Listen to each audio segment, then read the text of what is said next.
Alors, je passe très rapidement. Ça sera à peu près la vue que vous aurez sur Code Explorer. Ça va vous permettre l'exploration du code, analyse et rendu. Alors, je mets entre guillemets statistique. Vous pouvez faire un export HTML du catalogue des méthodes, tout type de méthodes, même les méthodes objets. Gérer vos commentaires, créer une vue graphique des liens entre les méthodes projet, export graphics. Alors, sur des grosses applications, je vous dis tout de suite, c'est illisible, parce que ça part dans tous les sens. Par contre, j'ai rajouté un petit truc, c'est vous sélectionnez une méthode et vous avez les voisins et juste les voisins suivants. Donc vous avez à 2 pas ce qui tourne autour de cette méthode. Form Explorer, donc vous allez pouvoir naviguer sur l'ensemble de vos formulaires avec une copie d'écran, créer des rapports au format Word, Excel, Word, HTML ou RTF avec PHP Word. Une petite représentation graphique, toujours avec Gravis. Le dernier, une vue et un export de la structure des formulaires au format JSON. Donc, Data Explorer, donc là c'est une listbox, vous sélectionnez une table et ça vous donne l'ensemble des données.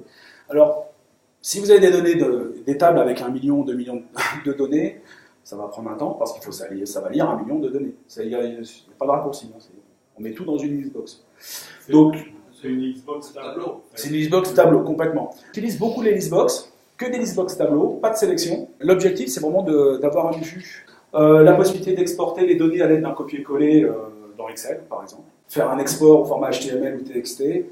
Avec les commandes 4D, le dump 4D. Affichage de l'ensemble des informations de la structure. Des liens entre le tableau et les champs. Vérification diverses. Donc, avec du SQL, vous pouvez mettre à jour certaines données, faire certaines modifications au travers d'un petit éditeur, tout ça. Ou alors accéder aux tables système et vous avez le résultat dans une liste. Par contre, il n'y a pas de vérification faite par le composant. Accéder aux fonctions, aux différents dossiers système, parce que de temps en temps on dit il faut accéder à tel fichier, dans tel dossier pour supprimer tel fichier parce que c'est intéressant. Enfin, donc, des petites choses rapides. J'ai rajouté récemment un 4D Link Editor, un version control system, donc ça utilise une base de données externe. Ça permet de sauvegarder les méthodes modifiées, donc via un timestamp. Ça permet aussi de comparer des méthodes, travailler sur toutes les versions d'une méthode, et ensuite une seule base pour l'ensemble de tous vos projets. Méthode palette, là l'objectif c'est d'avoir un accès rapide à l'ensemble du code présent sur votre base alors que vous êtes déjà en train d'éditer votre code. Vous pouvez copier toute une partie de votre code. Ça vous permet aussi de rechercher dans votre code les méthodes qu'il utilise, sans avoir à quitter la méthode sur laquelle vous êtes.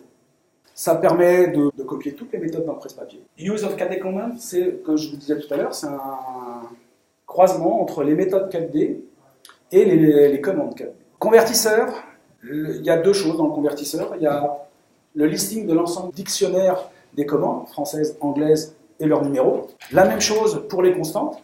Au niveau de la traduction, on va pouvoir aussi ouvrir une méthode projet avec ces tokens. Donc avec le 2 points, c'est le numéro de la commande qui arrive derrière, systématiquement, même chose pour les constantes. Et la traduction est basée sur la version 4D utilisée. Ça fait le job à plus de 95%. Pour quelle version? Je travaille principalement en V15R5. Je l'ai testé en V15R3, enfin V15.3, je n'ai pas noté de problème. Et j'ai intégré quelques commandes de la V16R4.